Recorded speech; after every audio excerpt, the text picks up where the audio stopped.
STB as in blow her back out podcast.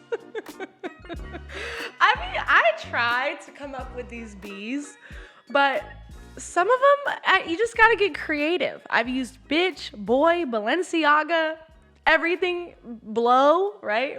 Well, now I am blow your back out, but it's not STD, okay? It's STB Podcast. And this is where we take you behind the scenes of everything stripper life, stripper talk, industry, entertainment, sluts, prostitutes, doesn't matter. You're welcome here, okay? Everyone is welcome. But on our last episode, we talked a lot about like financial goals, putting certain processes in place to make sure that you're well off. But this one specifically is about how to surpass your money goal for the night. So I'm just going to jump right into it. We're going back to May of 2019. Let's see where my fucking head was at. Back in 2019, I was making on average probably like $10,000 to $12,000 a month. Maybe a little bit more because I made $160,000 that year. I don't even know if I should be fucking saying that because I don't want the IRS to come after my ass for certain tax returns, okay? Let's see, times 12. A little bit under, about $13,000 a year. I mean, $13,000 a month. So, I have met my fair share of strippers, and only one of them really like impressed me with her money goals. Like this girl was fucking like every girl is like, we need to make 10 grand tonight. We need to make $1 million tonight. Oh, make $1 million, girls. Like, no, fuck you, get fucked. This girl that I had met, she was she was Latina. And usually Latina girls, like, I don't think they like me very much. I think it's more so because in the industry, you'll notice, like, a lot of them are very clicked up. Like, girls in general are very clicked up, but these girls stay together like fucking wolves in a pack, okay? Like, they don't really associate with anyone that's not, like, fucking with them or that doesn't speak Spanish. But this girl was cool as fuck. And me and her ended up getting like 2 guys to get, like, she got a guy, I got a guy. And we ended up getting along really well. And I was like, oh, are you about to go home? I think we had made like $1,000 from a room or something. And, you know, obviously it was like later in the night. So we probably made more than that through other ways. But I was like, oh, are you about to go home? She's like, no, I want to hit 3K and then I'm going to go home. I try to make 3K every night. I'm like, bitch, what? I'm like, 3K every night? You're wild. Like, usually I don't have a night. I guess you could say I have a nightly goal, but more so I have a monthly goal. So I'll break that down into the week. Like, okay, I want to make, let's just say $5,000 this week. Okay, if I'm only going to work 5 days this week or 3 days this week, I need to be making at least like $1,250 or $1,500 or whatever.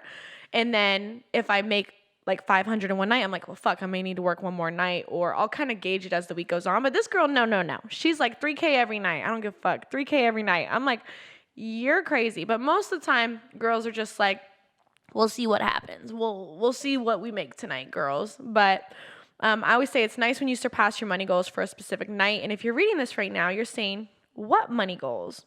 If you're saying what money goals right now, you don't got no money goals, well, let's talk about it. When I first started dancing, the first initial 3 months, I wasn't even tracking how much I was making. I was just making as much as I could and counting it at the end of the night just to go and spend it again. And that's something that I experienced a lot throughout my entire stripping journey until I started getting a little bit more serious and knowing I was going to quit.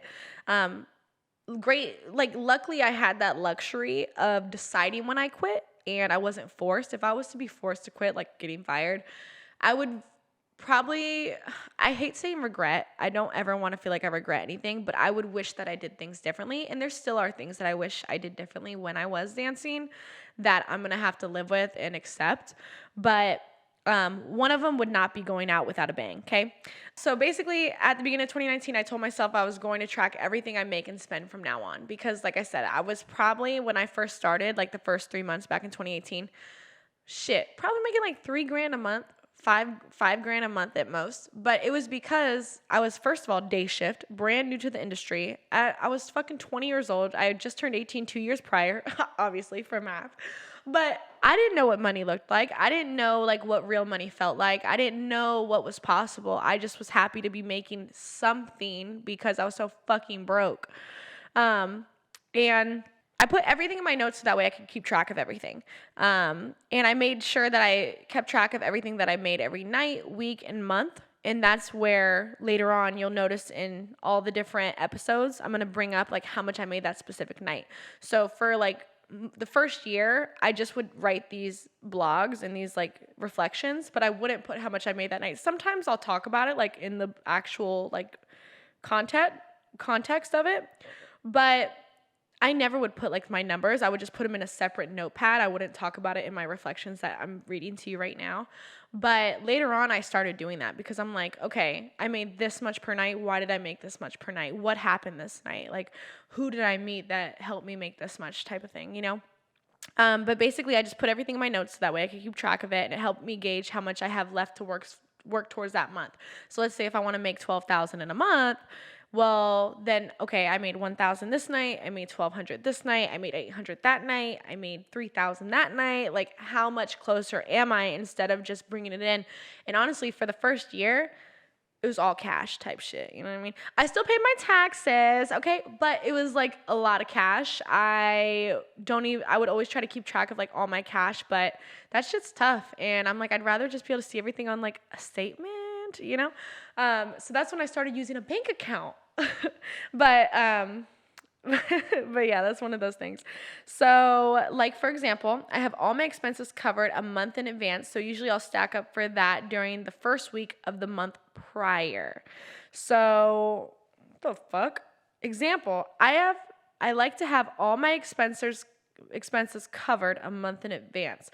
So and this is, mind you, this is like back in the old days, 4 years ago, basically, where I would, let's just say I started working in February. I want to have all my March expenses covered by the first week of February. And then everything else after that month is going to be like profit, basically. Like I can use it towards a vacation or towards investments or towards whatever the fuck I want.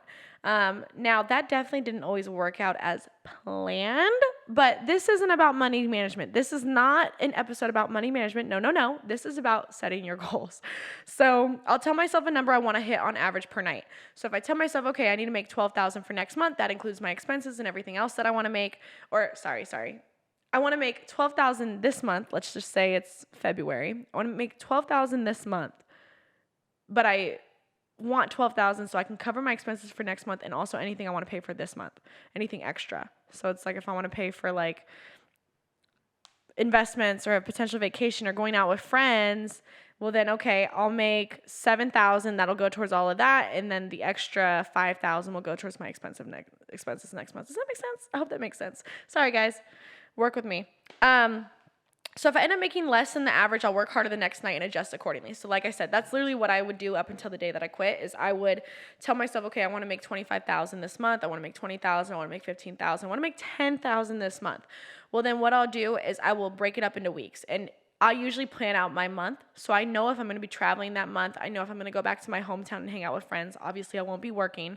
I know if I'm going to be taking certain days off. I will plan out my month. So let's say the first week, I'm going to be in town all week. Well, I'm going to go fucking hard for that week. And I'm going to try to set myself up for most of the month. And then if I have to go out of town the next week, I know that I'm only going to be working like 2 days out of that week. Well, obviously, I'm more than likely not going to make the same amount that I made the first week in the second week if I'm going to be gone most of that second week. So I will go and I will make the money that I will try to like put it in 1 week. So if let's just say for even numbers, I want to make $10,000 in a month. That's 4 weeks. That's $2,500 on average per week. But my first week, I'm going to be in town all week. Okay, I'm going to try to do $4,000 this week. So I'm going to try to do $4,000. I'm only going to work 5 days. Well, that's only like $800 a day. Right? So I only need to make $800 over the next 5 days. Now, obviously, $800, you can make $600 the first day, $1,200 the next day. You can make $1,000 the next day. You're closer to your goal every single day. Now, the next week, I'm only going to be in town for 2 days. I'm going to set the goal to only make $1,000. So now if I made $4,000 this week, I made $1,000 the next week, I've made $5,000 so far. I'm halfway to my goal. Come back into town the third week. Okay, I still want to make another like $5,000. Well, I'm going to be in town all this week. Okay, I'm feeling a little bit more confident. This month is going by. I'm already halfway to my goal. I'm going to try to knock this shit out the third week. And then the fourth week, anything that I make is just extra. So, okay, the third week, I'm going to try to make the 5,000 this week. And I'm going to work 6 days, or I'm going to work 4 days, but I'm definitely going to work on the weekends type shit. You know what I mean? So it's just like knowing what your schedule is like, being organized in the sense of like, these are the days that I want to work. I want to work a minimum of like 16 days this month. That's 4 days a week. That's what I did my third year, because on average in 2019, I remember the number too. I only worked 108, maybe I don't remember. In 2019, I worked 115 days out of the year. That's literally 1/3 of the year. 115, okay? What is that? 115 divided by 52 weeks. I only worked 2 days on average. No way, that's not possible. Is that accurate? That's not accurate. 115 days divided by 52 weeks, right? 52 weeks in a month, in a year. 2 days, no fucking way. If I only worked 2 days, what the fuck? Okay, what? Okay, no, that's fine. Yes, that's accurate. 115 days. But that actually is kind of accurate, because after my first and second year, I was like, okay, I've made over 6 figures. Great, each year. Awesome, lovely. Imagine if I'm only working a couple days out of the week. Imagine if I was actually be consistent and work a minimum of 4 days out of the week. So I work 4 days out of the week, 16 days a month. That was my goal for 2021, was like work 16 days out of the month, every month. So that's a little bit more than half the month.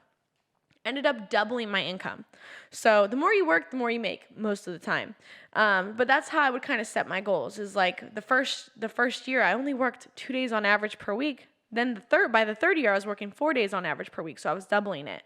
And then by the fourth year, my last year, I think I worked about the same 4 days on average per week, but I was a lot better at what I did. Like I had really grown into my own kind of persona.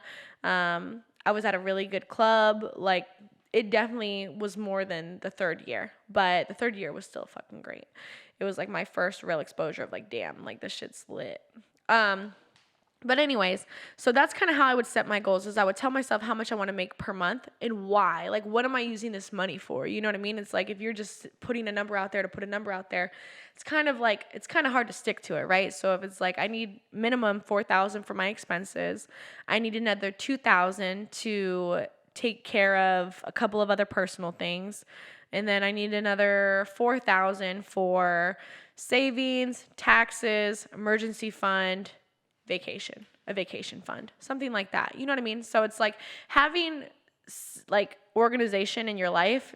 If everything else in your life is fucked up, at least have like some type of money goals when you go into work. Because if you're working most of the time and you're spending a lot of your time going to work and doing that, at least have that in order. So that way you feel, good about what you're doing. Even if I have a big financial goal, like to save up for an emergency fund, I'll work an extra week or so and give myself money goals to hit. Are you following me? Setting not only money goals, but something like fun goals where you try to talk to people in a timely manner and challenge yourself always makes work something to look forward to. I know people will test your nerves on a nightly basis, but when your vibes can't be killed, that shit shines and you'll stack up real quick.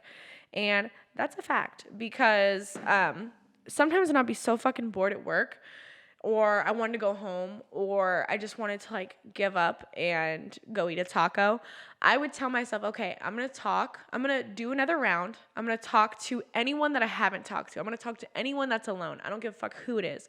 Even if I only go up to them and be like, hey, how's it going? I'm about to go home, but you want to be my last dance or something like that. You know what I mean? I'm not that awkward though. That's fucking weird. But I'll usually like do some type of weird approach to see if I can make some extra money. And turns out, usually when you do that, when you try to set a goal to like, okay, I'm going to leave because I'm fucking bored as fuck or someone killed my vibes, I'm going to make it a goal to go up to every single person that's in here still that I haven't talked to. Sooner or later, usually by the second, third, fourth person that you've talked to, there's going to be an interesting conversation that happens. And then from there, you never know, it could lead to a room, and then you probably end up being there all night. I've had it happen so many times.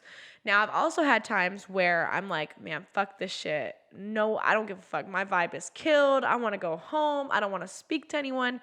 Then I'll just take my ass home, okay? Not every night is a ambitious night. But just by implementing these couple of things, it can make a big difference. And that's not to say that you're not going to have these nights where you just go home and you're like, fuck whatever the STB podcast said, fuck that shit.